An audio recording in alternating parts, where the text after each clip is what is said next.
सत साहिब सतगुरुदेव की जय। बंदी छोड़ कबीर साहिब जी की जय। बंदी छोड़ गरीबदास जी महाराज जी की जय। स्वामी राम देवानंद जी गुरु महाराज जी की जय हो।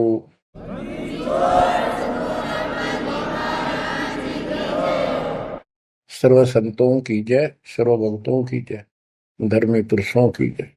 श्री काशी धाम की जय, श्री सुडानी धाम की जय, श्री क्रोथा धाम की जय, श्री बरवाड़ा धाम की जय। सत साहिब। आज का विशेष संदेश संत रामपाल जी महाराज के उन सत्संग प्रवचनों का अंश है जो उन्होंने आज से 28 साल पहले यानी कि 1997 में हरियाणा के जिंद जिले में फरमाए थे। 1997 में हुए समागम से लिए गए सत्संग है, क्योंकि जो ज्ञान 1997 में संत रामपाल जी महाराज भक्त समाज को दे रहे थे, आज हमारे सभी पवित्र शास्त्र भी प्रमाणित कर रहे हैं। गीता, वेद, पुराण, बाइबल, कुरान, गुरु ग्रंथ साहिब आदि। इन सदग्रंथों को संत रामपाल जी महाराज ने सन 2000 में हरियाणा के रोहतक जिले में स्थित सतलोक आश्रम बनने के बाद जांचा था। इससे पहले संत रामपाल जी महाराज आदरणीय संत गरीबदास जी महाराज द्वारा रचित अमर ग्रंथ साहिब से सत्संग प्रवचन करते थे। इससे यह सिद्ध होता है कि जिस सूक्ष्म वेद का ज्ञान कबीर साहिब जी ने संत गरीबदास जी महाराज के माध्यम से बुलवाया था, वह ज्ञान सभी पवित्र शास्त्रों से मेल खाता है। आज जब भक्त समाज ने पवित्र शास्त्रों को देखा तो उन्होंने पाया कि 28 साल पहले संत रामपाल जी महाराज ने जो ज्ञान बताया था वह हमारे पवित्र शास्त्रों में ज्यों का त्यों मिल रहा है। सुनिए संत रामपाल जी महाराज जी के मुखारविंद से आज का विशेष संदेश। जी को दिखाना शुरू कर दिया। जब ये जीव गुरु विमुख हो जाता है, नुगरा कहलाता है, गुरुद्रोही कहलाता है। उन्होंने उन सिद्धियों को ऐसे ढंग से प्रयोग करना शुरू कर दिया कि किसी को दुख देना शुरू कर दिया और उल्टे काम शुरू कर दिए, जिससे वे राक्षस कहलाए। फिर वही भक्तजन जो पहले सत्संग में आया करते थे और विमुख हो जाने से, निगुरे हो जाने से, मनमुखी हो जाने से वो फिर राक्षस की पदवी को पाए, जबकि उन्होंने ऋषि की पदवी पाना था। गरीबदास जी महाराज कहते हैं, संगत माहे कुसंगत उपजय, जैसे बण में बांस और अप्पा घिस घिस आग लगा दें, कर दें बनखंड का भी नाश। फिर उन्होंने ऋषियों से भी दुश्मनी मोल ले ली, लड़ाई झगड़े होने करने शुरू कर दिए, उनकी यज्ञों को फेल करना शुरू कर दिया, उनके हवनों में विध्वंस करना शुरू कर दिया। फिर वो राक्षस बन जाते हैं। तो हम बंदी छोड़ के नाम के मंत्र के जाप करते रहने से आप सभी भक्तों में जबान सिद्धि आ जाएगी। कुछ दिनों के बाद आप छोटी मोटी कोई बात कह दिया करोगे, वह पार हो जाया करेगी। आप ये समझोगे कि हमने तो ये बहुत कुछ पा लिया, और फिर आप महंत बन जाओगे, जो कि आपके प्रथम नाश का कारण होगा। महाराज कहते हैं, शब्द महल में सिद्ध 24 अंश बिछोड़े विश्व बीसा। हमारे नाम के मंत्र में 24 सिद्धियां आ जाएंगी, 24 सिद्धियां। और कहते हैं उन सिद्धियों से क्या होगा कि आप लोग ये समझोगे कि अब हमारे बराबर कोई नहीं रहा, मैंने उपलब्धि होगी। वो कुछ भी नहीं हुआ। किसी की भैंस का झाड़ा ला दोगे, वह दूध दे देगी। किसी का हाथ फेर दोगे, छोटा मोटा बुखार ठीक हो जाएगा। पर ऐसा मत करना। यही कारण है हमारा डूब जाने का। कभी ऐसा नहीं करा। उसको सतमार्ग देवे और अपने गुरु के पास लावे, उसको उपदेश दिलवावे, उसको मर्यादा बतावे, आप भी मर्यादा में रहे, और फिर उसका भी आत्म कल्याण करवा देवे। ठीक है, छोटा मोटा लाभ दे सकते हैं, जैसे झाड़ा लावणिये भी दे देते हैं, उनको भी लाभ हो जाता है। लेकिन दोनों नरक में जाएंगे, जो झाड़ा लवा गया वो भी और लावस है वो भी। झाड़ा लवाणिये ने थोड़ी सी देर रिलीफ हो गया, एक दुख, छोटा सा दुख हो गया, सुख हुआ, आगे बाकी कुत्ते गधे की जुनी ज्यों की त्यों उसकी तैयार से। इसी प्रकार वो झाड़े लावणिये की अपनी कमाई ने वो खोण लग रहा से, और फिर वो कुत्ते की जुनी में चला जाओगा। तो संतों ने यही बताने की कोशिश की है गरीबदास जी ने हमारे को, कि प्रथम तो आप भक्ति कर दे को ना, और लग जाते हो तो फिर उसको निभाते को ना। जब तक आप निभाओगे नहीं यानी मर्यादा में नहीं चलोगे तब तक आपको उपलब्धि कोई नहीं होगी। इन बातों को सत्संग में याद दिलाया जाता है। सत्संग में आकर के नाम लेवे, नाम लेकर के फिर मर्यादा में रहे। सबसे पहला गुरु मर्यादा बताई संतों ने कि इससे विमुख हुआ जीव फिर कभी उभर कर नहीं आता। तो ये सब ज्ञान सत्संग से होता है, सत्संग संतों की कृपा से आपको उपलब्ध होता है। जब आप सत्संग में आओगे, संतों की शरण में आओगे, तो आपको बहुत कुछ जानकारी दी जाएगी, आत्म कल्याण की भी और मर्यादा में रहने की भी, और वो अमर मंत्र भी आपको समय आने पर दिया जाएगा। 24 सिद्धियों का थोड़ा सा वर्णन आपको बताते हैं जो गरीबदास जी ने किया है। शब्द महल में सिद्ध 24 अंश बिछोड़े विश्व बीसा, एक सिद्धि सुरदेव मिलावे, एक सिद्धि मन वृत्ति बतावे। एक सिद्धि ऐसी होती है जो जिस इष्ट की आराधना करता है वो इष्ट सामने प्रकट हो जाता है। जैसे कुंती का प्रमाण मिलता है कि उन्हें सूर्य देव का एक मंत्र जाप किया, एक ऋषि ने उसको एक मंत्र दे दिया कि इसका जाप कर लोगे तो आपके पास सूर्य देव प्रकट हो जाएंगे और जो उससे इच्छा व्यक्त करोगे आपकी पूरी कर देंगे। कहते हैं कुंती ने उस मंत्र की परीक्षार्थ कि ये सत्य है असत्य, वो मंत्र का जाप किया, सूर्य देव प्रकट हुए। पुत्र की इच्छा व्यक्त की तो कर्ण उत्पन्न हुआ। तो कहते हैं एक सिद्धि सुरदेव मिलावे, उस सुर कहते हैं देवता को, उस देवता को आप जिसकी आराधना कर रहे हो आपको उसे मिला देगा। एक सिद्धि मन वृत्ति बतावे, एक सिद्धि होती है कि आपने जो मन में सोच रखा है वो जो महात्मा जिसने वह सिद्धि कर रखी है वो बता देगा कि आपका ये कार्य है। आप समझोगे महात्मा के तो चाड़ास है, पर है कुछ नहीं। संतों की दृष्टि में वो तो भांड है। अगर ये बता दिया आपके मन में क्या है तो क्या हो गया, कुछ नहीं हुआ।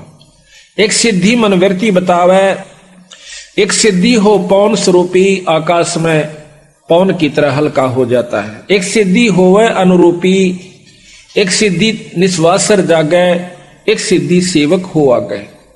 एक ऐसा महात्मा बताते हैं, देखा हमने, गांव वाले कहते हैं कि वो बड़ी मां का बैठ गया, दिन सोए ना रात सोए।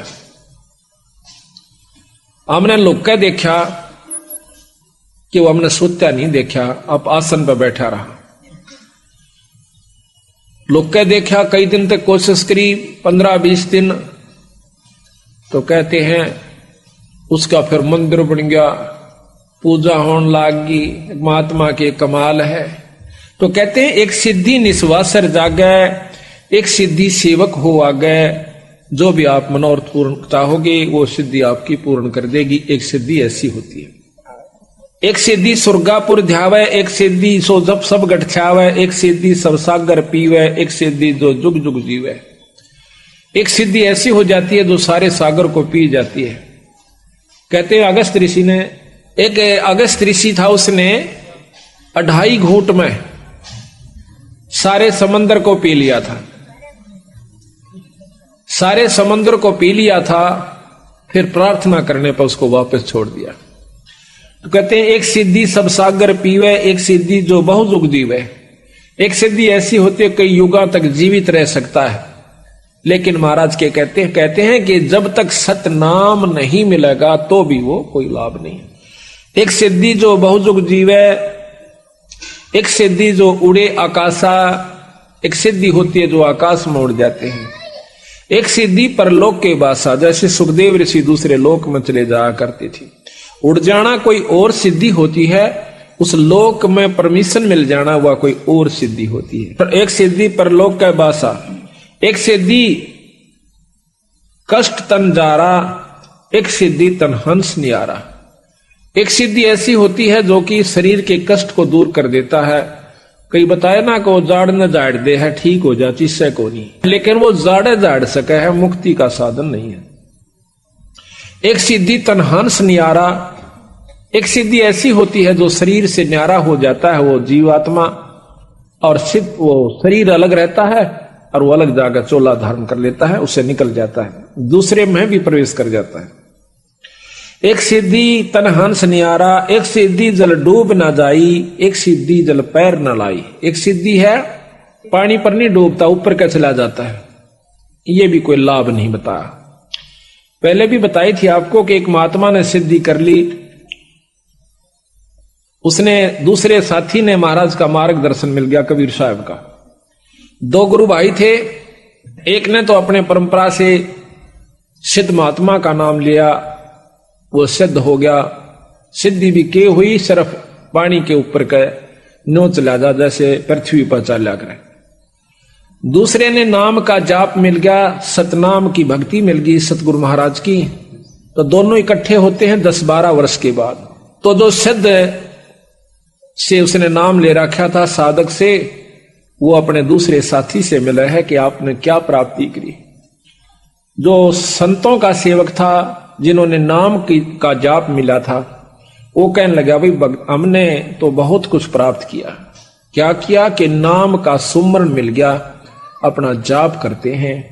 कहने लगा यूं भी कोई बात हुई कि और आपने क्या किया कि दिखाऊं कि दिखा। नहर के ऊपर दरिया को पार कर जाता है, जैसे थल पर चाल रहा हो, वापस आ जाता है। वो जो संतों का सेवक था, जिसको नाम मिला हुआ था, सतनाम मिला हुआ था, वो मजा हंसा उसकी बात न देख। कहने लगा देखा मेरी कमाई। वो कहने लगा जो संतों का सेवक था, ने बोला भाई या तो 4 अन्य की कमाई सीखी तने 12 वर्ष में। 4 अन्य की? हाँ, कहा कि 2 अन्य में ये किश्ती वाला परे ले जाता और 2 अन्य में वापस ले आता। सारे 12 साल में तने यह कमाई करी 4 अन्य की। अरे भले पुरुष भक्ति मुक्ति होगी भगवान के नाम तय, और पूरे गुरु तो प्राप्त कर ले भाई। फिर उसने पूरी डिटेल समझाई उसको कि भाई ये तो बालका के खेल से, ये तो जादूगरी से बीरा, कुत्ते बनत नहीं बच सकते। महाराज कहते हैं सिद्ध नहीं, वो तो गधे हैं। जो इस तरह के साधक बने बैठे हैं वो सिद्ध नहीं है, वो तो गधे के रूप में है। आज कमाई कर ली 10-12 साल में, अगले साल में अब उसको दिखा दिखा कर खो चल लगा, फिर ज्यों का त्यों जाकर के नरक में पहुंच जाएगा, फिर गधा बन जाएगा। तो यहां कहते हैं एक सिद्धि जल डूब ना जाई, एक सिद्धि जल पैर ना लाई, एक सिद्धि बहुचोले धारा। एक ऐसी सिद्धि होती है कई रूप बना लेते हैं, और ऐसा महात्मा मिल जावे, ओहो कहना है क्या, फिर हम तो चक्कर काट जा, मैंने वहां भी देखा था, अरे वहां भी देखा था। ये भी मुक्ति का रास्ता संतों ने नहीं बताया, केवल इस बात से। एक सिद्धि बहुचोले धारे, एक सिद्धि नीतत विचारे, एक सिद्धि 5 तत् नीरम, एक सिद्धि जो बज्र शरीरम। एक सिद्धि ऐसी होती है जो पानी में पानी प्रवेश कर जाती है, ये बहुत ही कम संतों के पास होती है। अरबों में एक आध के पास पाओगी या सिद्धि जो कि 5 तत् नीरम हो जाए, पानी बन जाए। एक सिद्धि जो बज्र शरीरम, एक सिद्धि ऐसी होती है जो पत्थर का शरीर बना लेते हैं। एक सिद्धि पीवे नहीं खाई, एक सिद्धि जो गुप्त छपाई, अंतर ध्यान हो जाते हैं। एक सिद्धि कुछ खाता पीता नहीं, सारा दिन मस्त रहता है। एक सिद्धि ब्रह्मांड चलावे, एक सिद्धि सब नाद मिलावे, एता खेल खिलारी खेले, 100 हंसा प्रगट बेले, और 24 को ना दिल चावे, 100 हंसा शब्द अतीत कहावे। इन सिद्धियों को जो नहीं चाहता वो पूर्ण भक्ति का अधिकारी हो गया, और इन्हीं के अंदर उलझ जाता है, वो जीव का जीव रह जाता है। परासिद्धि पूर्ण पटराणी, सतलोक की कहूं निशानी, सतलोक सुख सागर पाया, सतगुरु भेद कबीर लिखाया, परम हंस पेखो परवाना, जन कहता दास गरीब दीवाना। और सतगुरु महाराज कहते हैं कि इतनी उपलब्धियां हमारे एक नाम के मात्र से आ जाएंगी, जबकि एक सिद्धि को प्राप्त करने के लिए एक साधक सैकड़ों वर्ष 50-50 वर्ष साधना करता रहता है। प्रार्थना यह है कि इस नाम के मात्र से आपको बहुत कुछ उपलब्धि होनी शुरू हो जाएंगी। जो बच्चे छोटी छोटी उम्र में आज लगे सतगुरु के सच्चे नाम से, इनको बहुत लाभ होगा। पर कभी भी अपनी इस सिद्धि का दुरुपयोग नहीं करे और ना ही इसको बर्बाद करे। ये आपकी कमाई है। मूर्ख आदमी होगा जो रुपये बगानता फिरेगा, अपने ठागे तिजोरी में धर दे, बख्तान पर काम आवे। इसी प्रकार यह कमाई है अपने नाम की, भजन की, इसको खोए नहीं। ये सतगुरु का कहना है। अब देखो, इन बातों का ज्ञान सत्संग से होता है। सत्संग में संत जनाते हैं। संत की परिभाषा को समझ लेना ही सबसे उत्तम हमारा प्रथम कर्तव्य है, और तभी हम लाभ उठा पाएंगे। हमारे मन में धारणा ये बनी हुई है कि साधु की परिभाषा जैसे कल भी बताई थी, पर थोड़ी थोड़ी एक आध बार फिर बतानी पड़ेगी, क्यों रोजाना नए हंस आते हैं। साधु की परिभाषा ये नहीं है कि लाल कपड़े ही हो जाना और कंठी माला पैर लेना, जटा और लटा रखा लेना, तन पर लंगोटी हो या वस्त्र भिन्न हो या कोई विशेष मुद्रा हो और चमटा ले रखा हो या धुनिया पर बैठे हो। ये ही केवल संत की परिभाषा नहीं होती, संत का लक्षण नहीं होते। गरीबदास महाराज जी कल बताया था आपको कि जाट थे छुड़ानी के, और हमारे कबीर साहब भी गृहस्थी थे नहीं, और लेकिन उन्होंने गृहस्थ अपना आश्रम निभा कर दिखाया। 2 बच्चों को, मुर्दों को जिंदा किया था, एक लड़की को, एक लड़के को। एक लड़की को, एक लड़के को। एक का नाम कमाल रखा, एक की कमाली रखा, लड़की का नाम कमाली। फिर दोनों का पालन पोषण किया, उनको नाम जाप सिखाया और भक्ति और मुक्ति के अधिकारी बनाए। और ताणी बनकर सतगुरु महाराज अपना काम चलाया करते थे। उस रेजा को बेचकर कबीर साहब परमात्मा अपने घर का गुजारा चलाया करता था, और बाकी जो बच जाता था उसको वहीं पर भंडार गरीबों में बांट दिया करते, संतों में बांट दिया करते थे।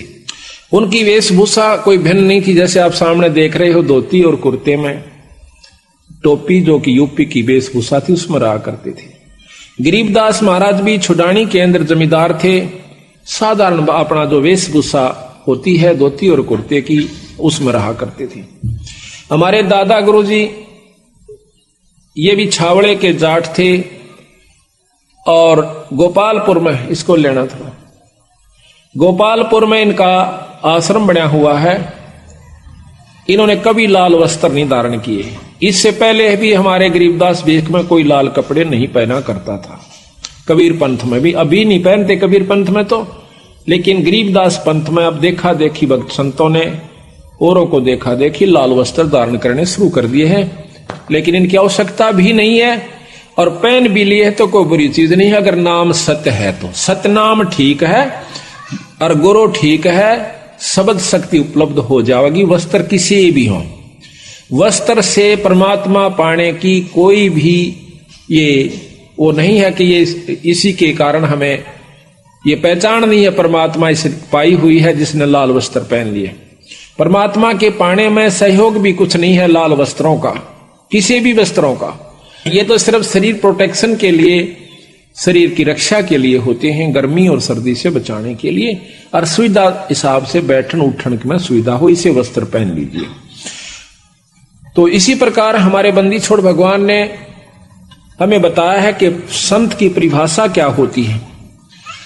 संत की परिभाषा है कि वो भगवान की भक्ति करे, सतनाम का जाप करे। गुरु नानक देव आपने देखे होंगे, उनके भी साधारण वेशभूषा जो कि पंजाब के उस समय के वहां के लोग पहना करते थे, उसी में रहा करते थे। और किसी भी संत का आप उठाकर देख लीजिए, बाद में जो जिन्होंने अपनी मर्जी से वस्त्र पहनने शुरू कर दिए, शुरू में बताते हैं कि ये ऐसा प्रचलन चला कि सिद्ध पुरुषों ने जो साधना किया करते थे वो मौन बैठा करते थे, और किसी ने बोलना नहीं होया करता था, और बीच में छेड़ देते थे। कई भक्तजन उनसे बात करना चाहते थे तो उनको श्राप दे दिया करते थे। अब श्राप देने से भक्तों ने अर्ज करी, हाथ जोड़ने शुरू करे, महाराज ऐसे मत करया करो, हम दुखी हो जाते हैं। कहते थे कि हमें क्यों छेड़ते हैं जब हम साधना कर रहे हैं। तो किसी ने कहा कि आप कोई ऐसे वस्त्र धारण करा करो महाराज कि ताकि नो पता चल जाए कि आप साधक हो, ताकि आपको ना छेड़े।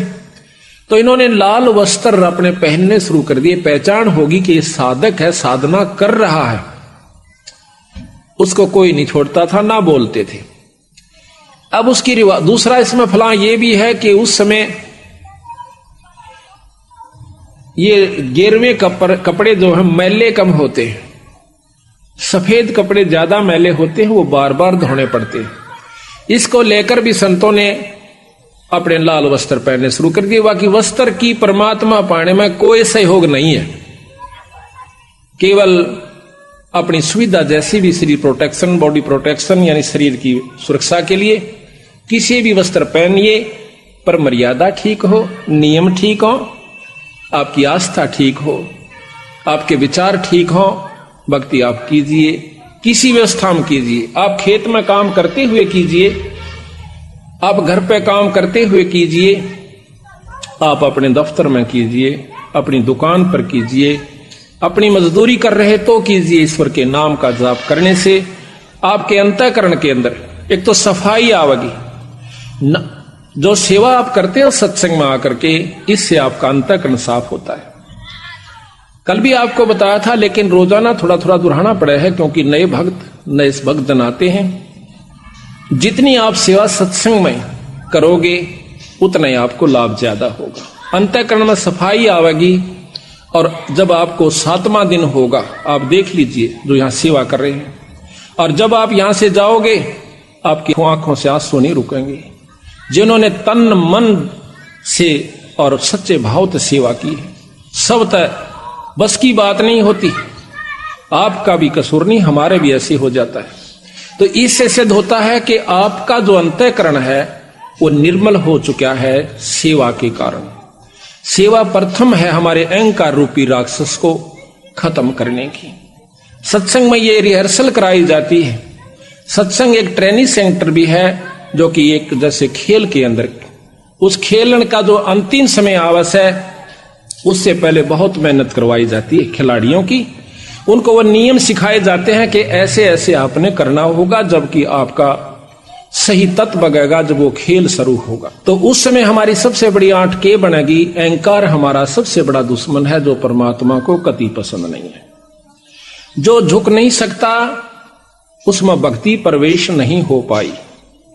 जितने भी आप देखोगे, सरसों जब खड़ी होती है, जब वो कच्ची होती है, तो उसमें वह किसी काम की नहीं होती। उसमें वह वस्तु नहीं है जिसके लिए वो तैयार की गई है, अभी बन नहीं पाई। जब तक उसमें सरसों परिपक्व नहीं होती तो ऐसे खड़ी रहेगी। जितना उसमें कीमत बढ़ती जाओगी वह झुकना शुरू कर देगी, ऐसे लटक जाओगी कि धरती में टिक जाऊं अगर स्थान मिल जावे तो। इसी प्रकार जो परमात्मा के प्यारे हंस हैं, भक्तजन हैं, उनमें नम्रता नहीं आई और उन्होंने झुकना नहीं सीखा, तो भक्ति उनमें 70 जन्म भी नहीं की जा सकती, ना वो पार हो सकते। ये नियम है संतों का। हमारा सबसे बड़ा दुश्मन अहंकार है। कल रावण का प्रकरण दिया था कि अपने सिर को काट के भगवान शिव जी का ऊपर चढ़ा दिया 10 बार। हम इतनी भक्ति कभी भी नहीं कर सकते, लेकिन उसमें कमजोरी यही रही कि उसने नमस्कार करना नहीं सीखा। अभिमान चाहे भक्ति का हो जावे, चाहे पद का हो जावे, पैसे का हो जावे, ऊंचे कुल का हो जावे, दान का हो जावे, ये भी हानिकारक ही रहेगा। सर्वस दान देख और अपने मुंह तक न्यू नहीं कह कि मैंने दान कर दिया, वो भी आपको नुकसान देगा। ना कीजिए, लेकिन करके ये मत कह दीजिए कि मैंने बहुत ये जितना दे दिया। वहां पर हम कुछ नहीं कर सकते। सेवा करके भी अभिमान हो सकता है कि मैंने दिन रात सेवा करी। जीव कुछ नहीं कर सकता जब तक ईश्वरीय रजा उसके ऊपर, गुरु कृपा नहीं होती और उसके पिछले संस्कार प्रभावी नहीं होते। पिछले पुण्यकर्म उस पर दबाव देते हैं। जैसे माड़े कर्म का जीव कुसंगत में जाकर बैठेगा, चाहे 100 जने बरज लो उसको, वहीं पर जाएगा।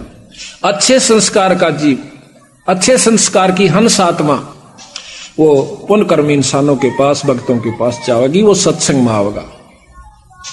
आज आप देख रहे हो कि यहां पर अगर नाचने और गाने का रागनी कंपटीशन का प्रोग्राम होता तो 50-60 हजार व्यक्ति सहमत आ जाते बिना बुलाए। और हम कम से कम भी 20 महीना से पहले पत्र डाल रहे हैं, इश्तिहार लगा रहे हैं, हाथ जोड़ जोड़ कर निमंत्रण दे रहे हैं कि 2 घड़ी जरूर आना, एक दिन का समय मिले अवश्य आना, तो नहीं आ पा रही है। यही कारण है कि सकल पदार्थ हैं जग माही, पर भाग बिना नर पावत नहीं। और जिनके 16 दिन हैं, जिनके शुभ कर्म ज्यादा प्रभावी हैं, वो कई सैकड़ों किलोमीटरों से चलकर आज भगवान के दरबार में आए। और कल कितनी सर्दी थी, छोटे छोटे मासूम बच्चों को लेकर अपनी गोदी में आज भगवान के दरबार में आए। ऐसा क्यों? क्योंकि उनके पुण्य कर्म लाए हैं। और जिनके माड़े कर्म है वो मनमाने को रिश्तेदार आ जा और उन ले जावा किता कह देगा भैंस मोल लेनी सही मैंने दिवा कर ला। अब शर्म के मारे, लोक लिहाज के मारे उसकी गेल ऋषि बूंदी सर्दी में और किरा कह जगह गोबर में 5-10 वाया आवेगा और 1 हफ्ते में गेला छोड़ है वो उसका, उसमें खुश होगा क्योंकि उसके भाग ही ऐसे हैं। उसकी सच्ची लगन नहीं बनी, भाग अपने हाथ होते हैं बनाने कुछ, अपनी सच्ची तड़फ बनावे परमात्मा। आज तक बुलाइयो मालिक, जब ईश्वर रजा करेंगे आपकी सच्ची तड़फ को देखकर आपको समय भी देंगे, आपको हौसला भी देंगे, आपको छुट्टी भी देंगे। इस काल के कोल्लू मत है, ये आपका काम खत्म नहीं हो सकता। हम चले जाएंगे पर काम जो का तो बाकी छोड़ जाएंगे, चाहे कितनी व्यवस्था बनाकर चले जाइयो, ये खत्म नहीं हो सकता। तो संतों ने कहा है कि इसमें से थोड़ा सा जरूर निकालना पड़ेगा। थोड़ा सा समय दुख पाओ चाहे सुख पाओ, आप कितना ही जरूरी कार्य है एक बार छोड़ कर देखो ईश्वर के नाम पर, और फिर उसका जाकर देखना कि वो आपका होया पावस है या उसमें नुकसान होता है कि लाभ होश है। आपको ऐसे ऐसे प्रमाण हम हमारे भक्तों के बताएंगे कि आप हैरान रह जाओगे। जो सत्संग में आए वो गए हैं तो उनका काम होया पाया।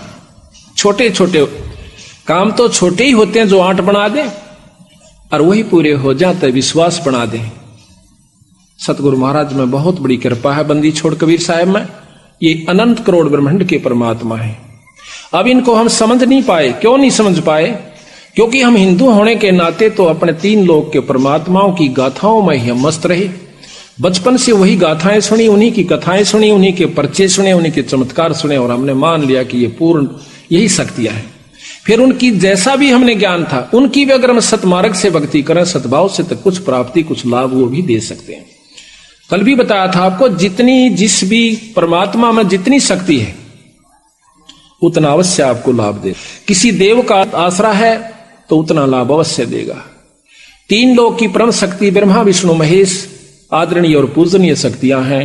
इनकी भी साधना अगर आप विधि और नियम से करते हो तो ये भी आपको उतना अवश्य लाभ देंगे। लेकिन ब्रह्म से ऊपर एक पारब्रह्म शक्ति बताई है।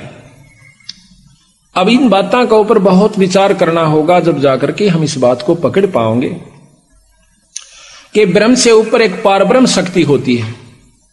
क्योंकि ब्रह्म, अगर परब्रह्म कोई ऐसा शब्द आया है तो शक्ति दोष है। आखिर में विद्वान लोग कहते हैं कि परमात्मा एक है, 2 नहीं है।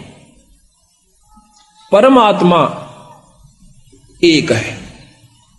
परमात्मा की परिभाषा भी भिन्न है। परम कहते हैं श्रेष्ठ आत्मा, उत्तम आत्मा। परमात्मा विष्णु जी भी हैं, परमात्मा शंकर जी भी हैं, परमात्मा विष्णु भगवान भी हैं, ब्रह्मा जी भी हैं। परमात्मा देवी अष्टंगी माई भी है और परमात्मा निरंजन ब्रह्म भी है, ज्योत निरंजन जिसे कहते हैं। पर इनसे परमात्मा एक परब्रह्म शक्ति है। परब्रह्म से ऊपर एक पूर्ण ब्रह्म परमात्मा है। परमेश्वर शब्द को आप ले लीजिए, ईश नाम मालिक का होता है, ईश बहुत है। उसके बाद ईश्वर, उस ईश से भी श्रेष्ठ शक्ति, वर श्रेष्ठ को भी कहते हैं, वर पति को भी कहते हैं। उस परमात्मा यानी ईष्ट भगवान का भी, ईश का भी ईश ईश्वर हुआ। फिर परमेश्वर यानी उस ईश्वर से भी एक परम शक्ति है जिसको परम ईश्वर कहा। जब परम शब्द लगा है ईश्वर के साथ तो उससे बड़ी शक्ति है, उससे भिन्न शक्ति है। अब दादा और परदादा, दादा से ऊपर उसका पिता जो है परदादा कहलाता है। तो जब पूर्ण ब्रह्म आया है तो ब्रह्म इनकम्प्लीट ब्रह्म भी है, अधूरा ब्रह्म भी है कोई। ये जीव भी ब्रह्म है पर यह पूर्ण ब्रह्म नहीं है। ब्रह्मा विष्णु महेश भी ब्रह्म है परंतु पूर्ण ब्रह्म नहीं है। ज्योत निरंजन भी ब्रह्म है पर यह पूर्ण ब्रह्म नहीं, पर हमसे उत्तिष्ठ है, जीव से उत्तम शक्ति के ब्रह्म है। इनसे ऊपर कबीर साहब ने गरीबदास जी ने बताया कि एक पूर्ण ब्रह्म शक्ति, परब्रह्म से ऊपर एक पूर्ण ब्रह्म शक्ति और है। तो उस पूर्ण ब्रह्म शक्ति को लेकर के हम चलते हैं। उस पूर्ण ब्रह्म भगवान का, सतपुरुष का, जो कि सतलोक में रहता है, उसका हम जाप करते हैं। उसके पाने की विधि भिन्न है। दूसरे साधन जो हम देखते हैं, कोई तप करता है, कोई जप करता है, भिन्न नामों का। सब कहते हैं परमात्मा एक है, परमात्मा का नाम भी एक ही है, बाकी उसके जो विशेषण शब्द और चीज होती है, पर असली नाम जो उसका वो कोई और है। जैसे हम राम राम कहें, राम नाम जपण का नहीं बताया संतों ने। कोई कहता है भाई राम नाम ले ले, भगवान का नाम लिया, ले ले भाई, दुखी बहुत से। अब जैसे कोई कहे दवाई ले ले, आप बीमार हो, तो वो दवाई ले ले भाई, दवाई ले ले भाई, दवाई दवाई भाई। हम राम राम कहें, राम राम भाई, राम राम भाई, कि राम ही राम है, बाकी कुछ नहीं है। भाव ये होता राम कहने का। इलाज जैसे दवाई से होगा भाई, दवाई ले ले भाई। जब हम डॉक्टर के पास जाते हैं, वह दवाई कहेगा दवाई दे दो जी, काहे की दवाई दो। इसी प्रकार जब आप संत के पास जाओगे, वो कहेगा कि राम नाम दे दो, मने नाम ले भाई। उस राम का नाम अलग है, दवाई का नंबर अलग है, दवाई का केमिकल अलग है। इसी प्रकार जिस भी इष्ट का वो उपासक, इसी प्रकार तन और मन से आश्रित होकर उस बताए गए गुरु के वचन पर डट कर आप उसकी साधना करते हो, तो आप भगवान शिव की प्राप्ति कर सकते हो। दर्शन हो जाना कोई बड़ी बात नहीं होती। अब यहां पर इतना लंबा विवरण है इस एक उपलब्धि को पाने के लिए किसी भी इष्ट का। दर्शन हो जाना कोई बड़ी बात नहीं है, लेकिन वह स्थान पाना, अमरत्व पाना, ये अलग भिन्न वस्तु है। कहते हैं 108 जन्म पार्वती माता के हो लिए थे। 108वें जन्म में नारद जी मिलते हैं, कहते हैं हे माई, हे सती जी, आप अभी जन्म और मरण के चक्कर से नहीं बच पाई। वो कहने लगे भाई कि ऋषि जी, जन्म और मरण का चक्कर खत्म हो सकता है? हो सकता है। दवाई कहां मिला है? भगवान शंकर के पास, शिव जी के पास। उनके पास एक अमर मंत्र है, अमोघ मंत्र है, जो आपको दे दें, आप नियम से जाप करोगे तो आप अमर हो जाओगे। एक बार तो असमंजस में पड़ जाती है कि नारद की बात कुछ जची नहीं, तो नारद जी समझ गए कि माई का भी बात समझ में आई नहीं, ये विश्वास नहीं कर रही। कहते हैं कि आपके 107 जन्म हो चुके, 108वां जन्म हुआ है और आप मर जाते हो। भगवान शंकर जो है आपके रुंड को, सिर को काट कर माला बना लेता है। अब उसने सोचा कि वो जो रुंड माला है वो मेरी है, कहां आपकी है। बहुत पछताती है कि ये क्या कारण हुआ कि मैं मर जाऊं और मेरे को जान से भी प्रिय समझते हैं भगवान शंकर। तो नारद ये संभव नहीं लग रहा। तो नारद जी कहते हैं कि अभी तक आप उसको अपना पति समझ रहे हो, आपने उसको परमात्मा नहीं जाना। आप उसको परमात्मा जान के भक्ति करोगे, आपका भाव भी भिन्न होगा, आपके अंदर कसक भी न्यारी होगी। अब इस बात को सुनकर पार्वती के सारे शरीर में शरणाहट उठा। जाकर के जब प्रतिदिन महल में आया करते थे शिव भगवान, तो उसका कुछ और विचार भाव होया करता था, जैसे पत्नी का होया करे। लेकिन उस दिन वो देखा है कि आज तो इसकी आत्मा भिन्न है, चरणों में चिपट जाती है, रोती है पड़कर चरणों में, कहती भगवान मुझ पापनी पर ऐसा कौन सा दुष्कर्म हुआ, मेरे में ऐसी कौन सी कसूर रहा मेरे अंदर परमात्मा, कि आपने मेरे को अपनी आंखों का आगे मरते हुए देखते रहे और आपके पास अनमोल मंत्र है। तो कहने लगे वह शंकर भगवान कि पार्वती ये तेरे विचार तक हो ना, ये बताइए आपको बताया किसने कि आज मुझे नारद जी मिले थे। ओहो, आंखों से पानी नहीं रुक रहा पार्वती का, और कहते मालिक मैं पापनी हूं, मैं नीच आत्मा हूं, अवश्य मेरे से कोई ऐसा गलत व्यवहार आपसे हुआ होगा जिसके कारण आपने मुझे ये मंत्र देने के काबिल नहीं समझा होगा। फिर कहते हैं भगवान शंकर उनके सिर पर हाथ रख के कि पार्वती ये इतनी अनमोल वस्तु है, ये आम व्यक्ति को नहीं बताई जा सकती जब तक ये अधिकारी नहीं हो जाता। गरीबदास जी महाराज कहते हैं कि जब तक सीप का मुंह बंद होता है, चाहे सारा सामन बरस जावे, उसमें मोती नहीं बन सकती। जब उसका मुंह खुल जाएगा एक बूंद बहुत होती है। अगर आप में या कसक नहीं उत्पन्न होती, चाहे मैं रोज कथा सुना देता, रोज आपको ये मंत्र सुनाता, आपका कोई असर नहीं होना था। आज आपकी आत्मा का वो सीप रूपी मुंह यानी कसक खुल चुकी है। आज मैं ये मंत्र आपको सुनाऊंगा, आप में जगह बन गई है, अब मैं आपको मंत्र दूंगा। ये लंबा प्रकरण है। फिर उनको वो नाम दिया और पार्वती अमर हुई। उस नाम के जाप किया उसने डट के, और फिर वो पार्वती आज शिव जी भगवान के साथ जितना अमरता वह दे सकते हैं। देखो यहां ये नहीं भूलना आपने कि वो कितना अमरता दे सकते हैं। आप पढ़ते हो रोजाना कि दास गरीब दब शिव का ध्यान, भक्ति मुक्ति जिन दीनी दान। इतनी मुक्ति दे सकते हैं जब तक शंकर भगवान से, तब तक पार्वती उनके साथ रहेगी। जब शिव भगवान खत्म होंगे पार्वती भी मर जाएगी और फिर दोबारा जन्म होगा। ऐसा प्रमाण मिलता है कि कहते हैं 14 इंद्र मर जाते हैं जब एक ब्रह्मा मरता है। एक इंद्र की आयु है कि 288 युग तक जीवित रहता है। 14 इंद्र मरने के बाद एक ब्रह्मा मरता है, 7 इंद्र मर जाते हैं, ब्रह्मा मर जाते हैं जब एक विष्णु समाप्त होता है, और 7 विष्णु समाप्त हो जाते हैं जब एक रुद्र यानी शिव खत्म होता है, शंकर मर जाता है। तो ये प्रमाण मिलते हैं।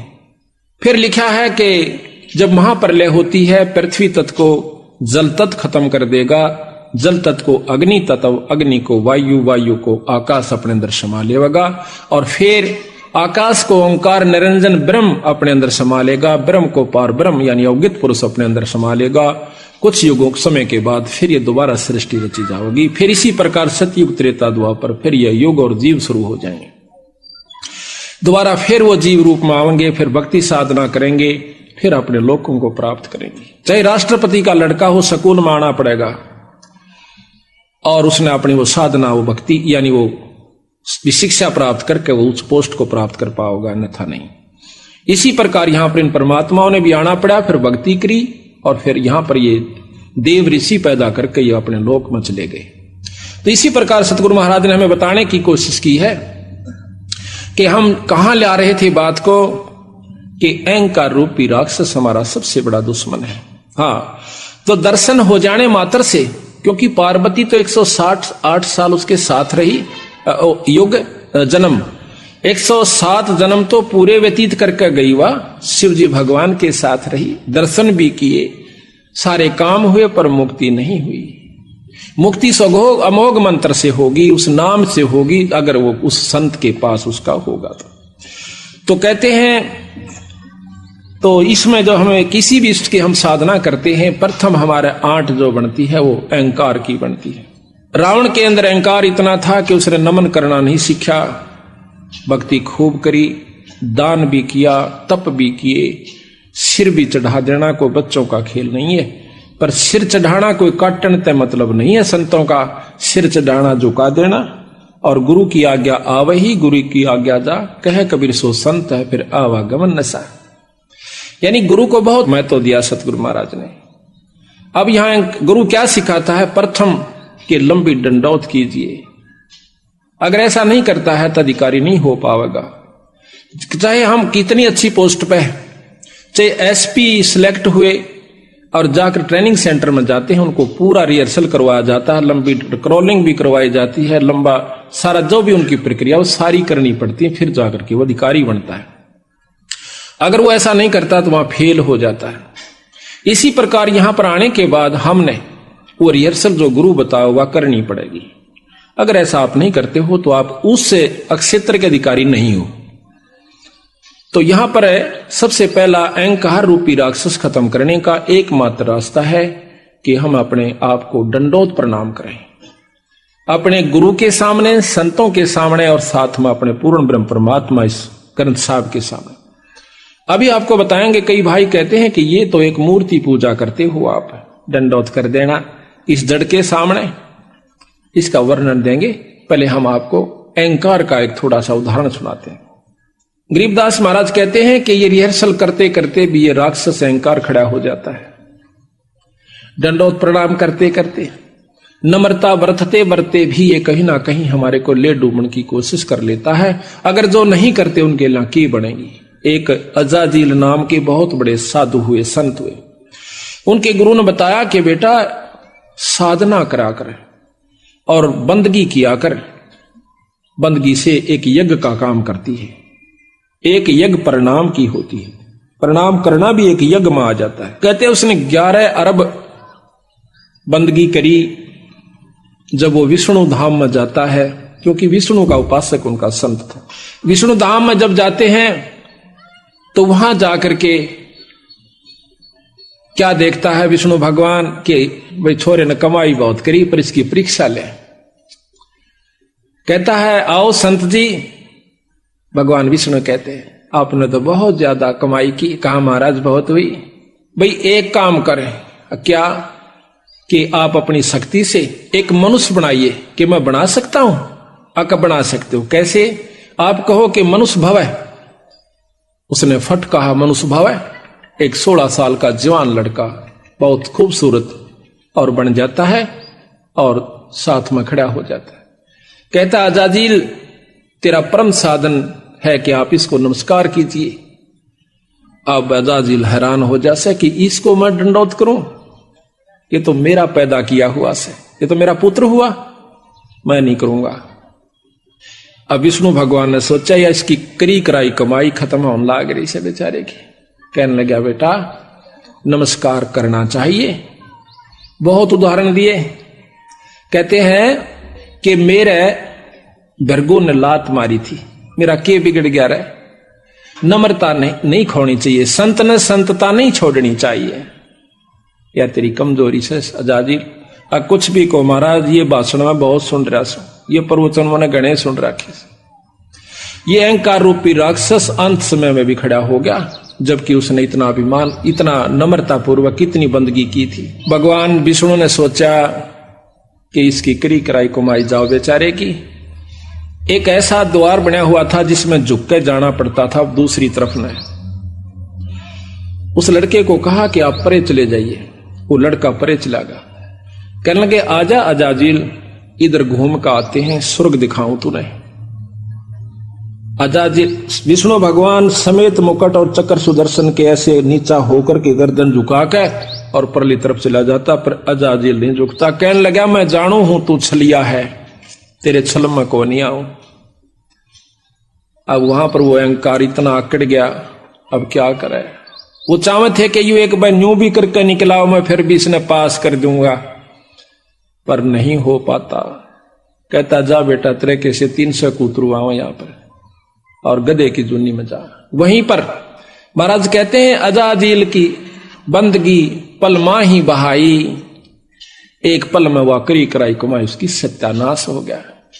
तो इस प्रकार जब हम करते करते भी इतना अहंकार हमारे अंदर हो सका है, जो ना करते उनके ला के बनेगी, ये आप विचार कर लीजिए। तो हमने इस 5 तत्व के पुतले को 5 तत्व का ही जानना होगा। हम इसको शरीर मान बैठे, हम इसको अपना नाम देकर के संबोधित कर रहे हैं कि मैं वो हूं, पर हम ये है नहीं जो हमने दिख रहा है। ये 5 तत्व का पुतला माटी का है और माटी में मिल जाएगा। समय दूसरी बात से कब आवस है। कबीर साहब कहते हैं कि साथी हमारे चले गए, हम भी चालन हारे, भाई कागज में बाकी रही तात लागरी वारे। साथी हमारे चले गए, हम भी चालन वाले से, पर हमारे कागज में बरहरी से थोड़ी बहुत कमी। आप अभी अड़त गोली हो जाएंगे। तो जब जाना यहां से और फिर कमाई नहीं बनी तो भाई कोई फायदा नहीं, यहां पर चाहे चक्रवर्ती राजा होकर चला जा। गरीबदास जी महाराज कहते हैं, पृथ्वीपति चकवे गए जिनके चक्र चलंत, रावण श्री के कौन गए इसे जालिए अनंत। जिन्होंने सतमार्ग नहीं पाया, जिनको पूरा गुरु नहीं मिला और सच्चा मार्गदर्शन नहीं हुआ और डट कर भक्ति नहीं बनी तो कुछ काम नहीं आओगा, यहां पर चाहे सारी पृथ्वी पर राजा होकर चला जा। गरीबदास जी महाराज कहते हैं कि अगम निगम को खोज ले तू बुद्धि विवेक विचार, उदय अस्त का राज मिले तो बिन नाम बेगार। उदय अस्त जहां से सूर्य उदय हो और अस्त जहां छिपाए, अर्थात सारी पृथ्वी का राजा भी हो जाए,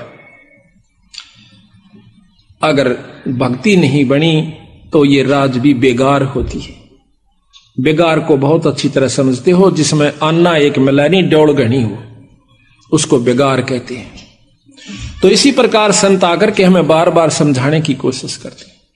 जैसा आपको सबसे पहले बताया था कि ये संतों की कृपा से हमें ज्ञान होता है और गुरु का इसमें सबसे बड़ा महत्व सतगुरु महाराज ने दिया। प्रथम तो हम भक्ति मार्ग पर लगते नहीं, और लगते हैं तब मनमुखी हो जाते हैं, मनमुखी होने तब बात नहीं बनती। अभी आपको बताया था कि जो साधक थे वो मनमुखी हो गए, वो राक्षस बन गए, अपने हिसाब से साधना करनी शुरू कर दी, अपने हिसाब से चलना शुरू कर दिया, जिसके कारण वो अपनी भक्ति को भी नष्ट कर गए और अपने आप को सत्यानाश करके चले गए। उस समय उनको महसूस नहीं होता, उस समय तो वह सोचा है तू बहुत कुछ कर रहा है। तो इसी प्रकार हम आपको विशेष रूप से समझाने की कोशिश करेंगे, क्योंकि हमारा कोई स्वार्थ नहीं है आपसे, परमार्थ जरूर है। हमने इस बात का पता चला तभी हम इस मार्ग को अपनाया और इस रास्ते को अपना करके चले, और जिसका परिणाम यह हुआ कि आज 10-15 हजार भक्त आत्माएं जो कि कति नरक में डूबी हुई थी, आज सतगुरु शरण में आकर आज उनकी फुलवाड़ी सी खिली हुई से सारे परिवार की। दारू छोड़ दी उस परिवार ने, हुक्का तंबाकू सिगरेट छोड़ दिया। जिनके माता पिताजी आकर के दारू पी के आया करते थे और बच्चे कूड़ा में लुक जाया करते थे, उसकी मां ने कुट्या करता था, बच्चे आगा जंगे उनका बेराना कित थप्पड़ मार दिया करता, होठ सूज जाया करते थे। पिता ने आकर अपने बच्चों को छाती के लगाना होता है, वो दुष्ट आत्मा उनको कुट्या करते थे उस पानी को पी करके, कड़वे पानी को पी करके। आज उस परिवार में वो बच्चे इतने सुखी और प्रफुल्लित हैं। आज ये देख रहे छोटे छोटे बच्चे, ये तो टेलीविजन आगे भी नहीं बैठ सकते इतनी सावधानी से जितने के आज यहां बैठे हुए हैं। क्यों बैठे हुए हैं कि इनके पिछले संस्कार बहुत ही अच्छे हैं, जो कि ये सत्संग में आकर के इतनी सावधानी से सुनते हैं।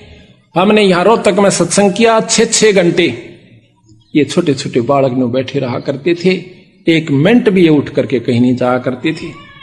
इनसे पता चला कि पिछले ऋषि हैं, ये पिछले संत हैं, जो कि ना कि यहां गाना है, ना कोई बजाना है, ना कोई टेलीविजन या कोई रिक्रिएशन का ऐसा साधन है जिससे कि आकर्षित होकर बैठा रहे। पर इनकी आत्मा में वो कसक है, पिछला जो जन्म का संस्कार है वो प्रभावी है, जिसके कारण ये आज यहां पर बैठ करके और बड़े आदर से सुनते रहते हैं, बड़े ध्यान से सुनते रहते हैं। महाराज भी कहते हैं कि कबीर कमाई अपनी कभू ना निष्फल जा, 7 समुद्राड्य मिलेगा हुआ। ये पिछले जन्मों से भक्तात्मा भजन करती हुई आ रही है।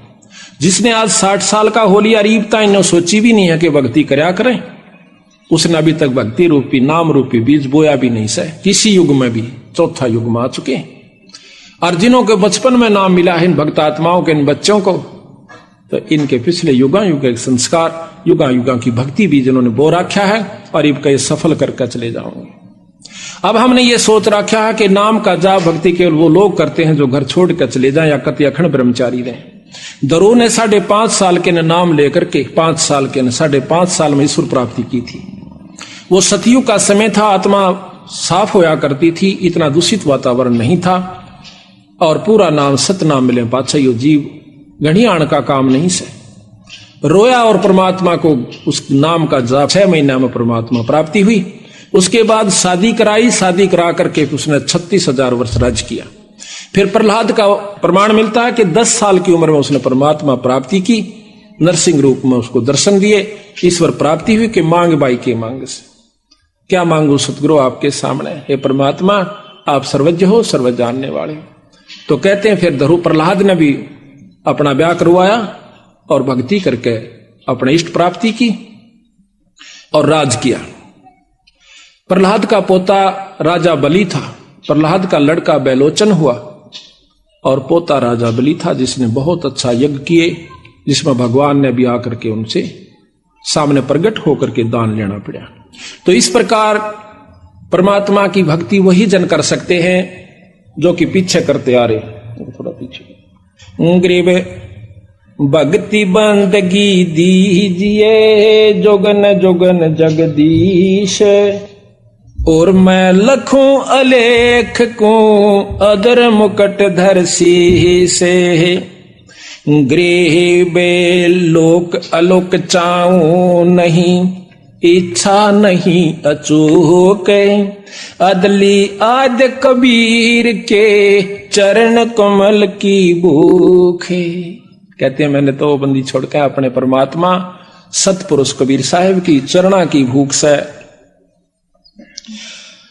गरीब अवगत कहो अदली कहो, अदली अविगत एक, भक्ति हेत हितकार करे चोले धरे अनेक।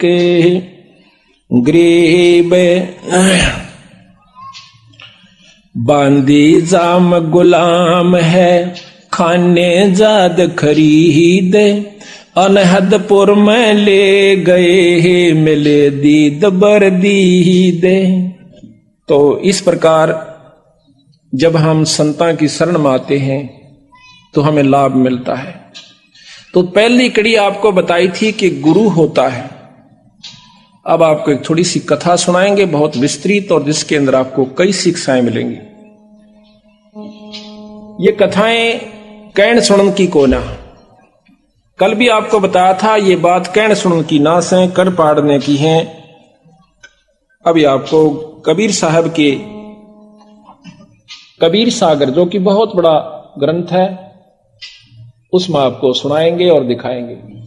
वीर सिंह बघेला नाम का एक काशी का नवाब था।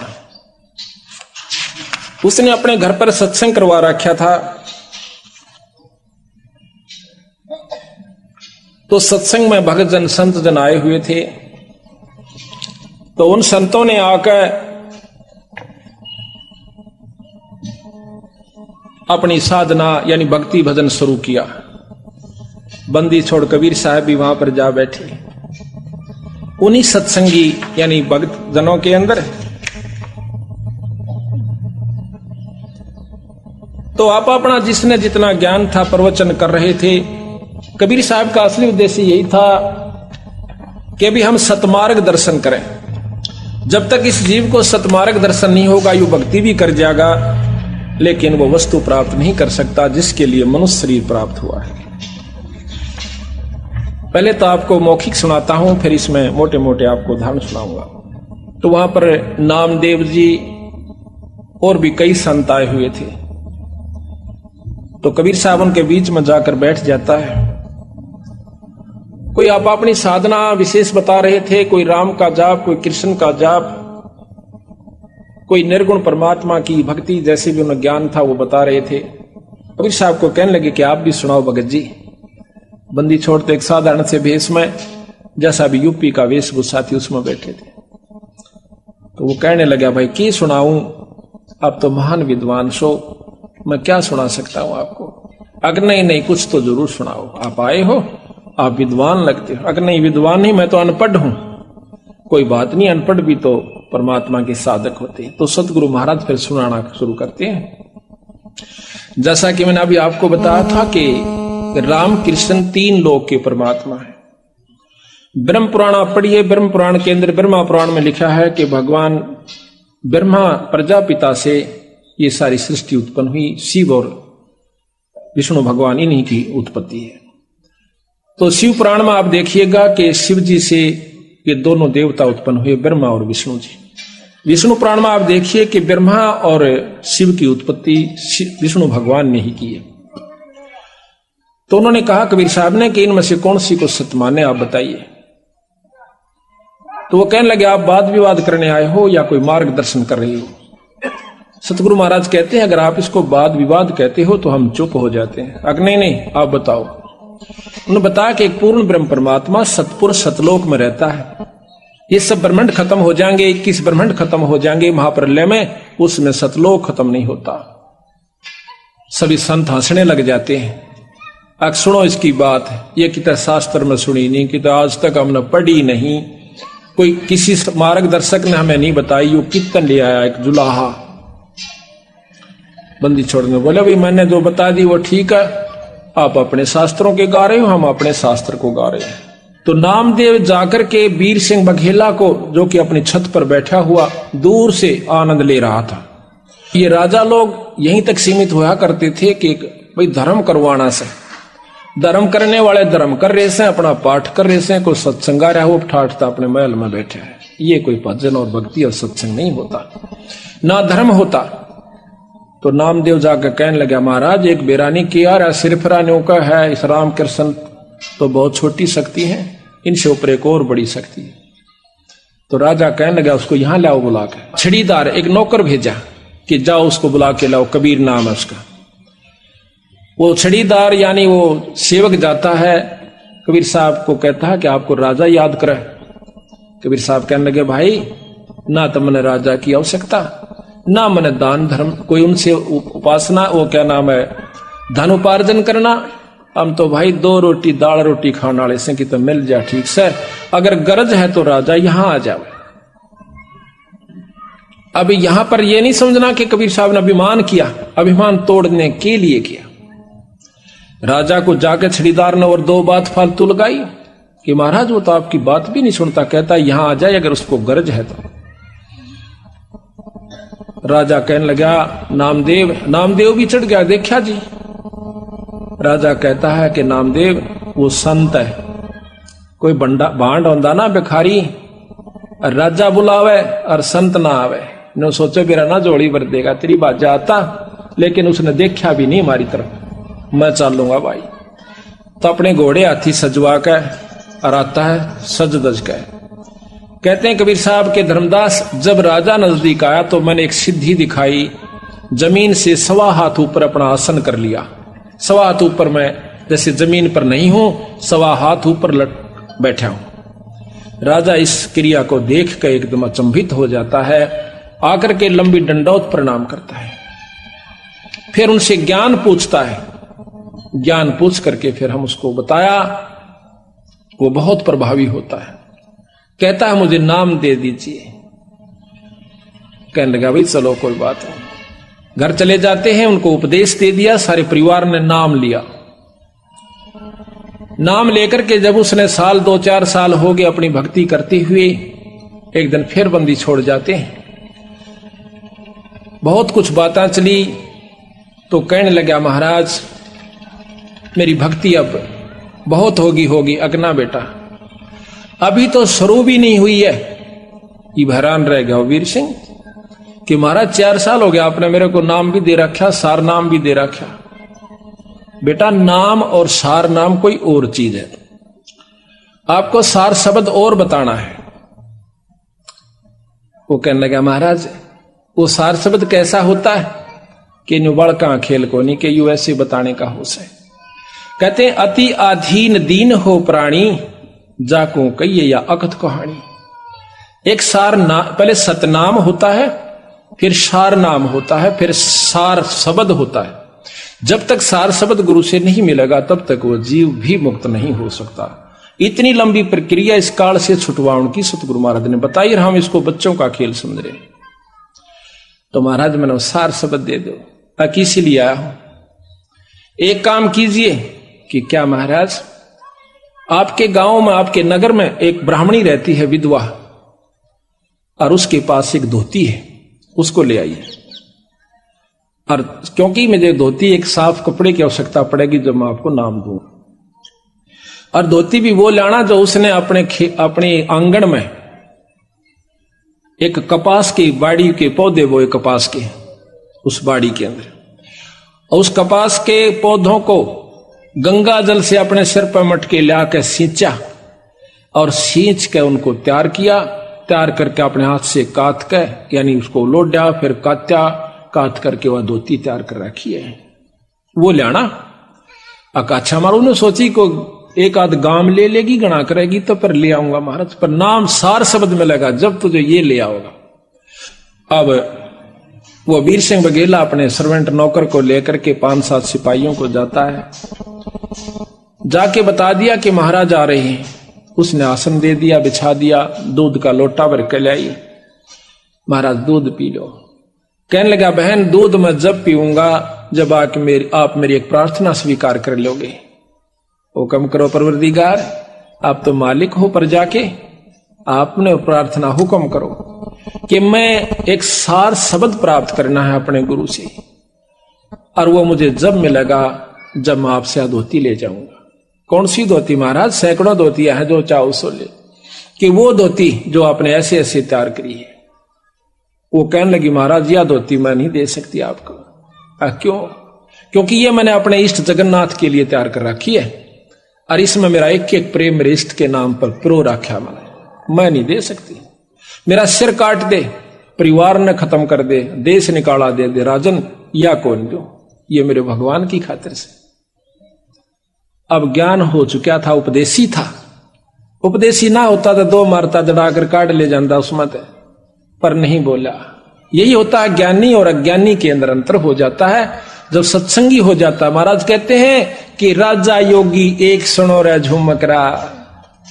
जिसके घर में, जिसके अंतःकरण में तत्व भेद हो जाता है, उसमें राजा में और योगी में कोई अंतर नहीं रहता। तो उस समय मायूस हो कहने बोला बहन मेरे खोटे कर्म से बहुत दुष्ट आत्मा सु मैं। प्रथम तो राम नाम की सोचो नहीं था, अरे भी सोची है तो मैंने, अब फिर मेरा जीवन अधूरा रह गया।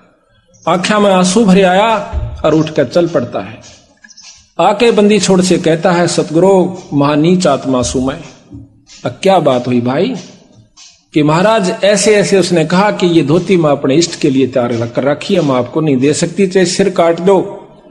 बंदी छोड़ महापापी जीव सु हो सकता है किसी जन्म में फिर सूत बैठेगा। ऐसे कर बैठ जाता मायूस होकर सतगुरु के चरणों में। बंदी छोड़ कहते हैं कि ये शर्त मैं अपनी वापस लेता हूं भाई, पर थोड़ी सी एक मदद और कर दे। क्या?